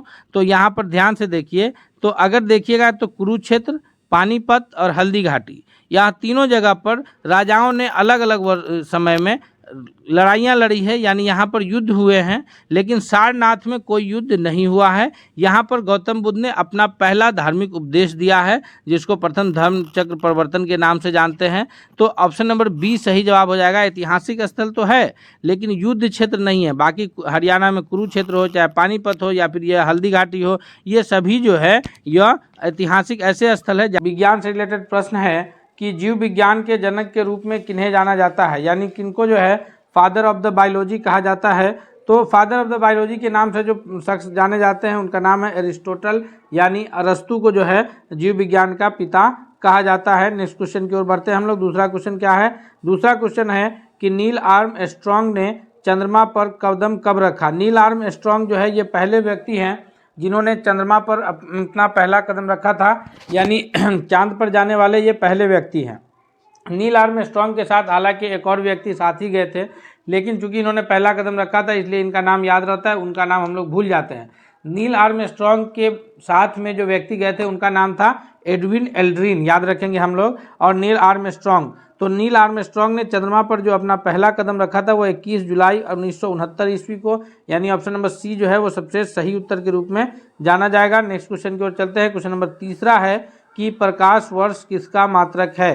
प्रकाश वर्ष जो है यानी प्रकाश के द्वारा जो एक वर्ष में तय की गई दूरी प्रकाश वर्ष के रूप में जानी जाती है। प्रकाश वर्ष जो है वह दूरी का मात्रक है, इसलिए ऑप्शन नंबर ए तीसरा नंबर प्रश्न के लिए सबसे सही उत्तर होगा। और दूरी को जो दूरी मापने का जो सही मानक है एसआई यूनिट में वह तो मीटर है, लेकिन जो दूरी मापने का सबसे बड़ा मात्रक है वो पारसेक है, यानी वो प्रकाश वर्ष से भी बड़ा है। प्रकाश वर्ष दूरी मापने का बड़ा मात्रक है, लेकिन उससे भी बड़ा जो दूरी मापने का सबसे बड़ा मात्रक है वो पारसेक है। और दूरी मापने का जो एसआई मात्रक है, स्टैंडर्ड मात्रक है, वह मीटर है। हम लोग एक एक प्रश्नों को देखेंगे। इससे पहले आपसे हम एक बार रिक्वेस्ट करते हैं कि अगर आप चैनल पर नए हैं दोस्तों तो चैनल को जरूर सब्सक्राइब कर लीजिए तथा बेल आइकन को दबा लीजिए ताकि कोई भी अपडेट्स आए तो सबसे पहले आप तक पहुंचे। अगले क्वेश्चन की ओर बढ़ते हैं। क्वेश्चन नंबर चौथा है कि बस में ड्राइवर के पास में लगा हुआ दर्पण कौन सा दर्पण होता है?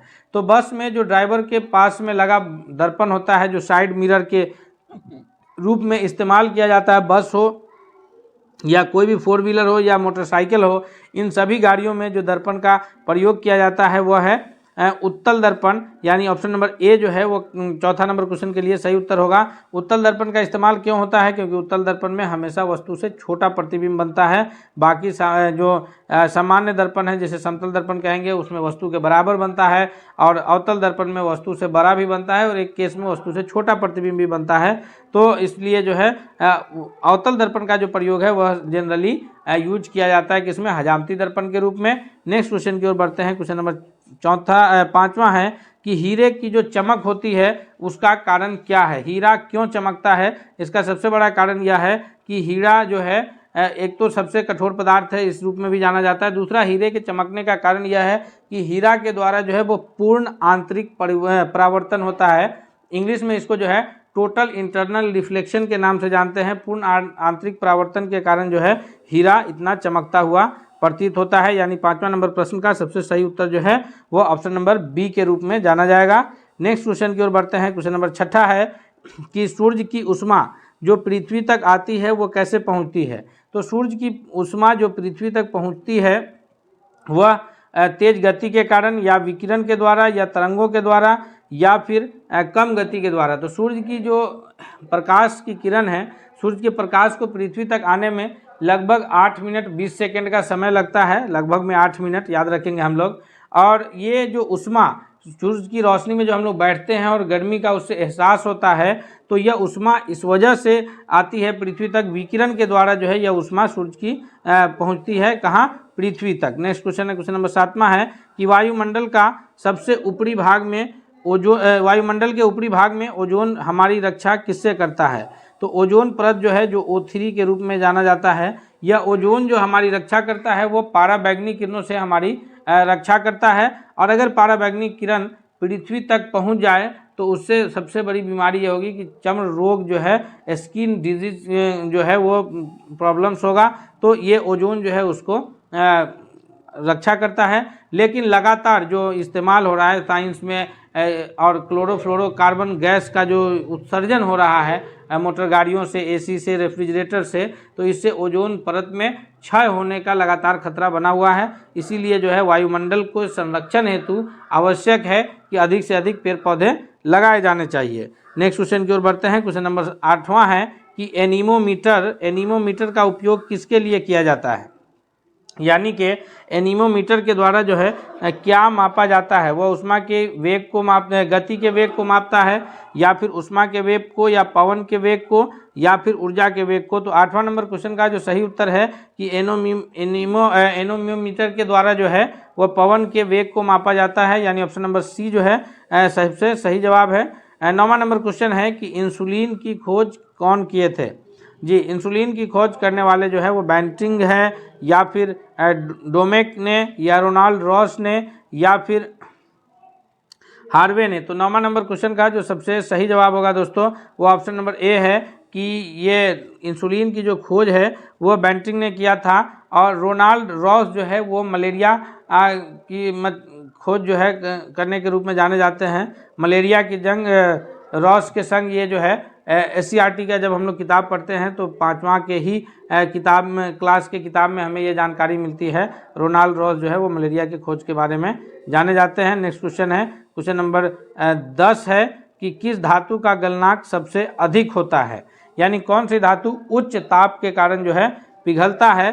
तो धातु जिसका गलनांक सबसे अधिक होता है वह है टंगस्टन। तो इसी वजह से जो है विद्युत बल्ब के फिलामेंट में, अभी जो व्हाइट कलर का बल्ब जलता है यह LED बल्ब है, यानी LED जिसका पूरा नाम जो है लाइट इमिटिंग डायोड होता है। LED बल्ब है जो कि कम ऊर्जा खपत करता है, लेकिन जो बल्ब जो लाल रोशनी देने जिसमें फिलामेंट लगा होता था वो बल्ब जो है उस टंगस्टन का वायर का उसमें फिलामेंट लगा रहता था, क्योंकि टंगस्टन का जो गलनांक है वो काफ़ी उच्च गलनांक है, इसी कारण उसमें जो है विद्युत के बल्ब में टंगस्टन का वायर इस्तेमाल होता था। नेक्स्ट क्वेश्चन है, क्वेश्चन नंबर 11 है कि किस शासक के प्रयास से नालंदा विश्वविद्यालय की स्थापना हुई थी। यानी नालंदा विश्वविद्यालय के संस्थापक के रूप में कौन जाने जाएंगे। तो नालंदा विश्वविद्यालय जो कि नालंदा में था, बख्तियार खिलजी के द्वारा जो है इसके हानि पहुंचाया गया था। ये नालंदा विश्वविद्यालय की स्थापना कौन किए थे। अशोक, हर्षवर्धन, बिंबिसार, या फिर कुमारगुप्त प्रथम। तो 11वां नंबर क्वेश्चन का जो करेक्ट आंसर है ऑप्शन नंबर डी है कि नालंदा विश्वविद्यालय की जो स्थापना है वह कुमारगुप्त प्रथम के जो है प्रयास से हुआ था, अर्थात ऑप्शन नंबर डी जो है इसका सबसे सही जवाब है। नेक्स्ट क्वेश्चन है, क्वेश्चन नंबर 12 है कि सोनपुर नगर जो है वो किस जगह पर स्थित है, किस नदी के तट पर स्थित है। सरयू नदी के तट पर, गंडक नदी के तट पर, सोन नदी के तट पर, या फिर गंगा नदी के तट पर। तो दोस्तों याद रखिएगा सोनपुर नगर जो है जो एशिया का सबसे बड़ा पशु मेला के रूप में जाना जाता है, सोनपुर पटना के समीप में, वह गंडक नदी के तट पर स्थित है। ना कि जो है ये हम लोग कहेंगे कि सोन नदी, बल्कि सोनपुर जो है वो किस नदी के तट पर स्थित है, गंडक नदी के तट पर। वहीं उसी आसपास में जो है गंगा में आकर के दक्षिण से सोन नदी भी मिलती है। नेक्स्ट क्वेश्चन की ओर बढ़ते हैं, अगला क्वेश्चन देखते हैं। क्वेश्चन नंबर 13 है कि निम्नलिखित में से कौन सा महाजनपद जो है वह वर्तमान बिहार में के स्थित नहीं था। वह महाजनपदों की जो कुल संख्या है वो 16 महाजनपद है, और उसमें से 3 प्रमुख महाजनपद जो है वह बिहार में हुआ है। और जितने भी 16 महाजनपद है उन सभी 16 महाजनपद में जो सबसे शक्तिशाली महाजनपद रहा है वह मगध महाजनपद रहा है। और बिहार में जो है वज्जी संघ मगध और ये अंग, ये तीनों महाजनपद जो है ये बिहार में हुए हैं। और वज्जी संघ जो है ये 8 राज्यों का संघ था और उसी वज्जी संघ में एक राज्य जो था लिच्छवी था, जो कि प्राचीन काल से ही लोकतंत्रात्मक शासन वहाँ रहा है। और 13वां का जो करेक्ट आंसर होगा कि जो संघ बिहार में जो महाजनपद स्थित नहीं है वह वत्स है, यानी ऑप्शन नंबर ए जो है वो करेक्ट आंसर है। नेक्स्ट क्वेश्चन है, क्वेश्चन नंबर 14 है कि मुगल काल में बिहार आने वाले प्रथम व्यक्ति कौन थे। मुगल काल में बिहार आने वाले, मुगल काल में बहुत सारे व्यक्ति जो है बिहार आए हैं, अलबेरूनी है, इब्न बतूता है, तो कई लोग जो है ये काल में भारत आए थे। उसमें बिहार आने वाले प्रथम कौन है, मुल्ला तकिया है, अब्दुल लतीफ़ है, मोहम्मद सादिक है, मुल्ला बहानी है।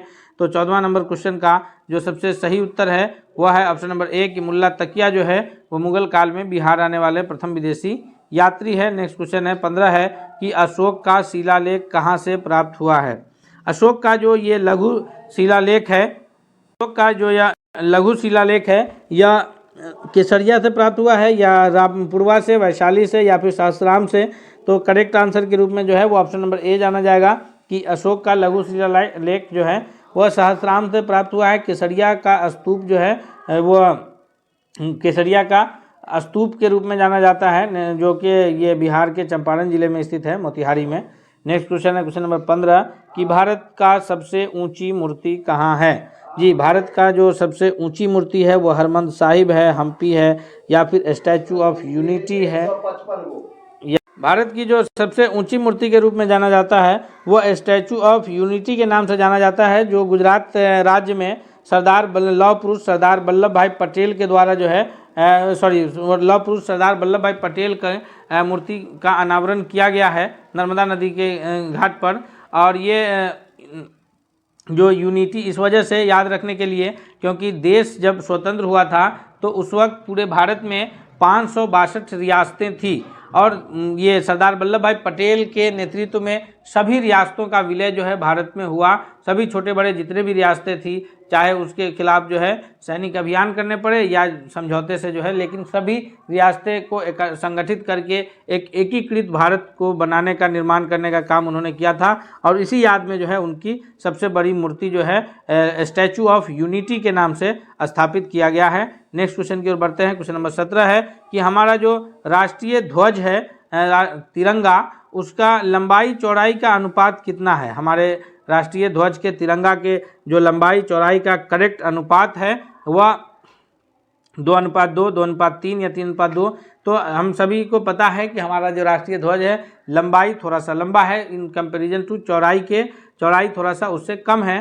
तो ये कहेंगे कि जो 3:2 जो है हमारे राष्ट्रीय ध्वज तिरंगा का लंबाई और चौड़ाई का अनुपात है। नेक्स्ट क्वेश्चन है क्वेश्चन नंबर 18 है कि भारत में शिक्षा है, भारत में जो शिक्षा है यह क्या है। यह नागरिक का अधिकार है या राज्य का दायित्व है या राजनीतिक अधिकार है या मूलभूत अधिकार है। तो शिक्षा जो है यह बच्चों का मौलिक अधिकार है, मूलभूत अधिकार है। और शिक्षा के अवसर प्रदान करना यह जो है मूल कर्तव्य में निर्धारित है। जब हम लोग मूल कर्तव्य निर्धारित किया गया तो उसमें उस वक्त तो निर्धारित नहीं किया गया था, लेकिन बाद में 2002 ईस्वी में जो है वो एक मूल कर्तव्य ये भी जोड़ा गया है कि 6 से 14 वर्ष की आयु के बच्चों को जो है शिक्षा का अवसर प्राप्त कराना यह मूल कर्तव्य होगा। तो शिक्षा जो है यह मूलभूत अधिकार है। 18 का ऑप्शन नंबर डी जो है वह करेक्ट आंसर है। नेक्स्ट क्वेश्चन की ओर बढ़ते हैं। क्वेश्चन नंबर 19 है कि भारत की पहली आयरन एंड स्टील कंपनी कहाँ स्थित है। भारत की जो पहली आयरन एंड स्टील कंपनी है यह किस जगह पर स्थित है। जमशेदपुर में, हीरापुर में, मुंबई में या फिर गुवाहाटी में।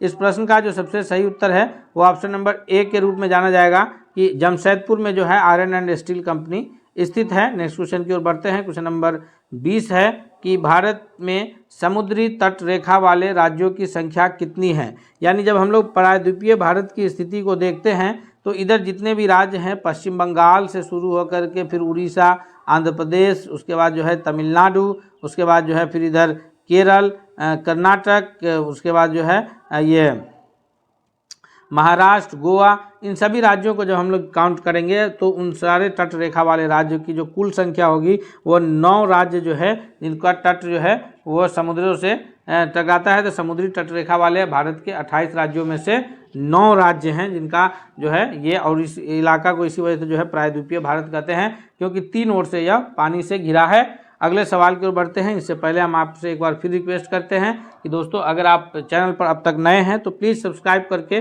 बेल आइकन को दबा लीजिए, और वीडियो अगर पसंद आ रहा है तो कमेंट्स करके भी बताइए। अगला सवाल की ओर बढ़ते हैं। क्वेश्चन नंबर 21 है कि भारत की मुख्य भूमि का दक्षिणी नोक क्या है। भारत की जो मुख्य भूमि है इसका दक्षिणी नोक, जो ये वाला पॉइंट है, ये दक्षिणी नोक के नाम से जाना जाता है। हालांकि अगर भारत का दक्षिणतम बिंदु की हम लोग बात करेंगे तो इधर बंगाल की खाड़ी में स्थित अंडमान निकोबार द्वीप समूह, जो कि 6 डिग्री 4 मिनट उत्तरी अक्षांश पर जाकर के मिलता है, वो इंदिरा पॉइंट कहलाता है। लेकिन मुख्य भूमि का जो तमिलनाडु में यह दक्षिणतम बिंदु है, यह कैप कैमोरिन के नाम से जाना जाता है, या फिर कन्याकुमारी कहते हैं, या केप कैमोरिन कहते हैं। ऑप्शन नंबर बी जो है 21वां नंबर प्रश्न के लिए सबसे करेक्ट आंसर के रूप में जाना जाएगा। नेक्स्ट क्वेश्चन की ओर बढ़ते हैं। क्वेश्चन नंबर 22 है कि भारत के किस प्रदेश की सीमाएं 3 देश, कौन कौन से 3 देश, तो नेपाल, भूटान एवं चीन से संयुक्त रूप से लगती है।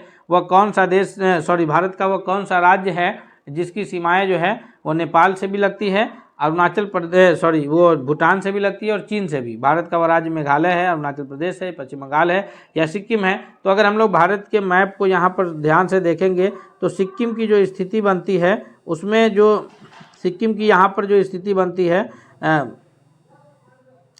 तो यहाँ पर सिक्किम का जो स्थिति है वो एक ओर से उसे नेपाल भी टच है, दूसरी ओर से भूटान और चीन का भी जो है वहाँ पर सीमा लगता है, अर्थात वो राज्य सिक्किम होगा जिसकी जो स्थिति है वो नेपाल, भूटान और चीन तीनों से मिलती है। नेक्स्ट क्वेश्चन की ओर बढ़ते हैं। क्वेश्चन नंबर 23 है कि भारत का सर्वोच्च पर्वत शिखर कौन है। दुनिया का सर्वोच्च पर्वत शिखर की बात आएगी तो हम लोग सभी जानते हैं, यूनिक नाम नहीं है, वह है माउंट एवरेस्ट। माउंट एवरेस्ट जो है वो दुनिया का सबसे ऊंची चोटी है, 8,848 मीटर ऊंची है, और उसको नेपाल में जो है पड़ोसी देश हमारा, जो हमारे भारत के उत्तर में स्थित है, वहाँ सागर माथा के नाम से जाना जाता है। और जो भारत का सबसे सर्वोच्च पर्वत शिखर है, 23वां नंबर प्रश्न का जो करेक्ट आंसर है वो ऑप्शन नंबर सी है कि गाडविन ऑस्टिन जो है वो K2 के नाम से जाना जाएगा। और अगर हिमालय की सर्वोच्च पर्वत शिखर के रूप में पूछा जाए जो भारत में स्थित है, हिमालय की सर्वोच्च पर्वत चोटी जो भारत में स्थित है, क्योंकि माउंट एवरेस्ट तो नेपाल में है, तो वह फिर कंचनजंगा जाना जाएगा। ऑप्शन नंबर ए होगा वैसे के लिए,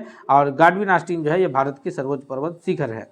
नेक्स्ट क्वेश्चन है कि अरावली पर्वत का सर्वोच्च शिखर कौन सा है। अरावली पर्वत जो है वो सबसे प्राचीन पर्वत शिखर के रूप में जाना जाता है। अरावली पर्वत की स्थिति कहाँ है, तो अरावली पर्वत की जो स्थिति है, यह स्थिति अरावली पर्वत की जो है कहाँ है, तो अरावली पर्वत की स्थिति है ये राजस्थान से लेकर के हरियाणा होते हुए दिल्ली के दक्षिण तक जो स्थित है, और इसका जो सबसे ऊंचा पर्वत है इसको गुरु शिखर के नाम से जानते हैं। जी, अरावली का जो सर्वोच्च पर्वत है शिखर, उसको किस नाम से जानते हैं, गुरु शिखर के नाम से जानते हैं। 24वां नंबर क्वेश्चन का ऑप्शन नंबर ए जो है वह सबसे सही जवाब है। नेक्स्ट क्वेश्चन है 25 है कि निम्नलिखित में से किस नदी का उद्गम स्थल भारत में नहीं है। हालांकि वो प्रवाहित भारत में है लेकिन उसका उद्गम स्थल भारत में नहीं है। चिनाब है, रावी है, सतलज है, या ब्यास है। तो इसका करेक्ट आंसर क्या होगा, सबसे सही उत्तर है ऑप्शन नंबर सी कि सतलज का जो ये है उद्गम स्थल है वो मानसरोवर झील के पास, तिब्बत में मानसरोवर झील के पास जो है वहाँ से है, और वो प्रवाहित भारत में होती है। वहाँ से 3 नदियाँ हैं प्रमुख रूप से जो निकलती है, भारत में प्रवाहित होती है। एक नदी है जो सतलज के पास से ही निकलती है, सिंधु, वो भी मानसरोवर झील के पास से ही निकलती है तिब्बत में। दूसरी नदी है सतलज, और एक और नदी है जिसको हम लोग ब्रह्मपुत्र के नाम से जानते हैं। तो ये तीनों नदियाँ जो है एक ही जगह से निकलती है, जो भारत में प्रवाहित होते हुए आगे जाकर के, सतलज और सिंधु तो अरब सागर में गिरती है, क्योंकि सतलज जो है पहले सिंधु में मिलती है और सिंधु की धारा अरब सागर में गिरती है। वहीं ब्रह्मपुत्र जो है अरुणाचल प्रदेश में प्रवेश होते हुए और फिर संयुक्त धारा गंगा के साथ मिलते हुए जाकर के बंगाल की खाड़ी में गिरती है। नेक्स्ट क्वेश्चन है, क्वेश्चन नंबर 26 है कि भारत में प्रथम बहुउद्देशीय नदी घाटी परियोजना का निर्माण निम्न में से किस नदी पर किया गया था। तो भारत की जो प्रथम बहुउद्देशीय नदी घाटी परियोजना है, इसका निर्माण जो है सबसे जो किया गया था वो है दामोदर नदी पर। ऑप्शन नंबर सी जो है 26वां नंबर क्वेश्चन के लिए सबसे करेक्ट आंसर के रूप में जाना जाएगा। नेक्स्ट क्वेश्चन की ओर बढ़ते हैं। क्वेश्चन नंबर 27 है कि भारत में सर्वाधिक वर्षा प्राप्त करने वाला स्थान कौन है, यानी भारत में सबसे अधिक जो वर्षा है वो किस स्थान पर होती है। तो हम लोग अगर इसका आकलन करें कि भारत में वर्षा का, हम लोग के क्षेत्र में जो भारत में वर्षा होती है बिहार क्षेत्र में, यहाँ जो है ये वर्षा मानसूनी वर्षा होती है, और जो सबसे अधिक वर्षा जो भारत में होती है वो मासिनराम जो कि मेघालय राज्य में स्थित है, यानी ऑप्शन नंबर ए जो है करेक्ट आंसर होगा। भारत में सर्वाधिक वर्षा इसी स्थान पर होती है, मासिनराम में, जो स्थित कहाँ है, तो भारत के मेघालय राज्य में स्थित है। नेक्स्ट क्वेश्चन की ओर बढ़ते हैं। अगला क्वेश्चन कौन सा है, क्वेश्चन नंबर 28 है कि भारत में सर्वाधिक महत्वपूर्ण मिट्टी कौन सी है। तो सबसे अधिक मिट्टी जो भारत के भूभाग पर विस्तृत है, फैली हुई है, वह काली लाल लैटेराइट नहीं बल्कि जलोढ़ मिट्टी है, यानी ऑप्शन नंबर डी जो है 28वां नंबर क्वेश्चन का करेक्ट आंसर है। जलोढ़ मिट्टी दो प्रकार का होता है, पुराने जलोढ़ को कहा जाता है नवीन जलोढ़ खादर, पुराने जलोढ़ को बांगड़ कहा जाता है। खादर और बांगड़ के नाम से जानते हैं, ये नवीन जलोढ़ खादर, पुराना जलोढ़ बांगड़ कहलाता है। नेक्स्ट क्वेश्चन है कि सिंधु घाटी सभ्यता के लोग किसकी पूजा करते थे। जी, सिंधु घाटी सभ्यता के लोग जो है वो पशुपतिनाथ की पूजा करते थे, ब्रह्मा की पूजा करते थे, विष्णु की पूजा करते थे, या फिर इंद्र भगवान की पूजा करते थे। तो 29वां नंबर क्वेश्चन का करेक्ट आंसर है ऑप्शन नंबर ए कि सिंधु घाटी सभ्यता के जो लोग थे वो पशुपति की पूजा करते थे। नेक्स्ट क्वेश्चन की ओर बढ़ते हैं। क्वेश्चन नंबर 30 है कि बोल्शेविक क्रांति कब हुई। तो यह जो प्रश्न है जनरल नॉलेज से रिलेटेड प्रश्न जो है डाला गया है, क्योंकि इससे प्रश्न भी बनने के चांसेस रहते हैं। तो बोल्शेविक क्रांति जो हुई थी यह 1917 में कहाँ हुई थी, तो रूस में हुई थी। किसके विरुद्ध, तो उस वक्त रूस का शासक था जार निकोलस द्वितीय। कौन था उसका रूस का शासक, जार निकोलस द्वितीय था। उसके विरुद्ध जो है 1917 में बोल्शेविक क्रांति हुई थी, यानी 30वां नंबर क्वेश्चन का बी जो है वो सबसे करेक्ट आंसर है। नेक्स्ट क्वेश्चन की ओर बढ़ते हैं कि अलीगढ़ मुस्लिम विश्वविद्यालय के संस्थापक के रूप में कौन जाने जाते हैं। मौलाना अबुल कलाम आज़ाद हैं, सर सैयद अहमद खां हैं, या फिर मोहम्मद अली जिन्ना है, या डॉक्टर जाकिर हुसैन है।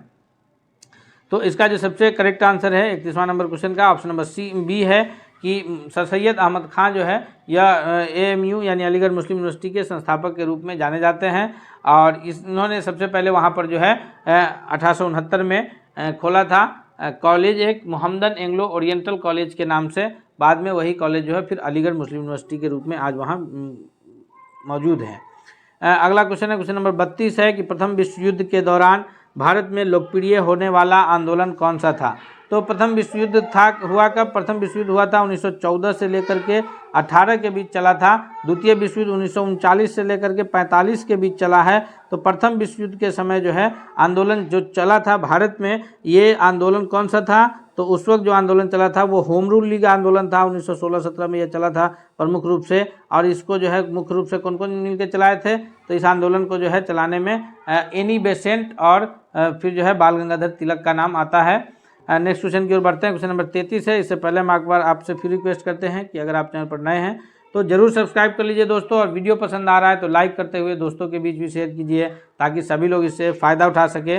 33वां नंबर क्वेश्चन है कि भारतीय संगीत का आदि ग्रंथ कौन सा है। भारतीय संगीत का जो सबसे पुराना ग्रंथ है वो 4 वेदों में से एक वेद है। कौन कौन सा वेद है, तो सबसे प्राचीन वेद है ऋग्वेद, फिर यजुर्वेद, सामवेद, अथर्ववेद। तो उसमें से जो संगीत का जो आदि ग्रंथ है वो सामवेद है, यानी 33वां नंबर क्वेश्चन का correct answer option number A के रूप में जाना जाएगा। नेक्स्ट क्वेश्चन है 34 कि किस देवता के लिए ऋग्वेद में पुरंदर शब्द का प्रयोग किया गया है। 34वां नंबर क्वेश्चन का जो करेक्ट आंसर है वह है ऑप्शन नंबर बी, यानी इंद्र देवता के लिए जो है ऋग्वेद में पुरंदर शब्द का प्रयोग किया गया है। नेक्स्ट क्वेश्चन है 35 है कि निम्नलिखित में से कौन संविधान सभा के राज्य मामलों में समिति के अध्यक्ष थे। राज्य मामलों में जो समिति के अध्यक्ष थे, संविधान सभा के संचालन समिति के अध्यक्ष तो डॉक्टर राजेंद्र प्रसाद थे। वहीं जो है ये मसौदा समिति के अध्यक्ष भीमराव अंबेडकर थे, लेकिन राज्य मामलों में जो समिति के अध्यक्ष थे वो हमारे प्रथम प्रधानमंत्री पंडित जवाहरलाल नेहरू जी थे। नेक्स्ट क्वेश्चन की ओर बढ़ते हैं, देखते हैं अगला प्रश्न क्या है। क्वेश्चन नंबर 36 है कि भारत के संविधान को स्वीकार करने के लिए निम्न में से कौन सी प्रक्रिया अपनाई गई। तो इसका जो सबसे सही जवाब है कि इसे तब स्वीकार किया गया जब इस पर संविधान सभा के सदस्यों का हस्ताक्षर तथा अध्यक्ष के हस्ताक्षर हो गए, या फिर इसे गवर्नर जनरल को उसकी सहमति के लिए सौंप दिया गया, या इसे स्वीकार किया गया जब अंतरिम सरकार ने अनुमोदित कर दिया, या इसे अनुमोदन के लिए जनता को सौंप दिया गया। तो करेक्ट आंसर जो है वो ऑप्शन नंबर ए के रूप में जाना जाएगा कि इसे तब स्वीकार किया गया जब जो है इसका option number A correct answer होगा कि इसे तब स्वीकार किया गया जब सभी सदस्यों तथा अध्यक्ष के हस्ताक्षर इस पर हो गए। नेक्स्ट क्वेश्चन है क्वेश्चन नंबर 37 है कि बैंकों का राष्ट्रीयकरण कब हुआ था। जितने भी बैंक थे उनका राष्ट्रीयकरण जो हुआ है वह 1969 में हुआ है। इसका सबसे सही जवाब जो है 37वां नंबर क्वेश्चन का ऑप्शन नंबर बी है कि 19 जुलाई 1969 को सभी बैंकों का राष्ट्रीयकरण हुआ था। क्वेश्चन नंबर 38 है कि मंदिर निर्माण की कला का जन्म सर्वप्रथम कब हुआ। मंदिर निर्माण की कला का जो जन्म है वह मौर्यों के काल में हुआ, गुप्तों के काल में, या फिर कुषाण के काल में, या सैंधव काल में। तो 38वां नंबर क्वेश्चन का जो सही उत्तर है ऑप्शन नंबर बी है गुप्त काल। गुप्त काल को जो है वो सुनहरा दौर के रूप में जाना जाता है। बी जो है सबसे सही जवाब है। नेक्स्ट क्वेश्चन की ओर बढ़ते हैं। क्वेश्चन नंबर 39 है कि चंद्रगुप्त द्वितीय ने किस विजय की खुशी में चांदी के विशेष सिक्के जारी किए थे। तो चंद्रगुप्त द्वितीय के द्वारा जो है चांदी के जो विशेष सिक्के जारी किए गए थे, इस ऑप्शंस में से जो सबसे सही जवाब होगा वो कौन सा होगा। तो इसका 38वां नंबर प्रश्न का जो सबसे सही उत्तर है वह है ऑप्शन नंबर बी कि हुनों को परास्त करने के बाद जो है चंद्रगुप्त मौर्य के द्वारा चांदी के विशेष सिक्के जारी किए गए थे। नेक्स्ट क्वेश्चन है 40 है कि फाहियान जो कि फू कोकी की रचना की है और ह्वेनसांग ने सी यू की रचना किए हैं। ये दो चीनी यात्री है जो शिक्षा प्राप्त करने के लिए बिहार आए थे। तो इन्होंने फाहियान की जो पुस्तक है फू कोकी वो उसकी किसका विवरण उसमें मौजूद है। तो फू कोकी जो फाहियान के द्वारा रचित पुस्तक है उसमें बौद्ध राज्यों का विवरण है, या गौतम बुद्ध के उपदेश को लिखा गया है, या बौद्ध मंदिर को, या फिर बौद्ध धर्म के सिद्धांत को। तो ऑप्शन नंबर ए के रूप में जो है करेक्ट आंसर है कि उसमें जो है बौद्ध धर्म के सिद्धांत को लिखा गया है। इस प्रकार हम लोग जो है 40 महत्वपूर्ण प्रश्न जो है अलग अलग टॉपिक से किए हैं। हम उम्मीद करते हैं कि यह प्रश्न आपके लिए बहुत ही लाभकारी और हितकारी साबित होगा। इसलिए चलते चलते आपसे रिक्वेस्ट है कि अगर आप अब तक चैनल को सब्सक्राइब नहीं किए हैं तो प्लीज़ आप चैनल को सब्सक्राइब करके बेल आइकन को दबा लीजिए। तथा साथ ही साथ अगर आपको यह वीडियो पसंद आया है तो दोस्तों के भी शेयर करते हुए आप इसे कमेंट करके भी बताएं कि यह वीडियो आपको कैसा लगा। मिलते हैं अगले सेट के साथ, तब तक के लिए धन्यवाद।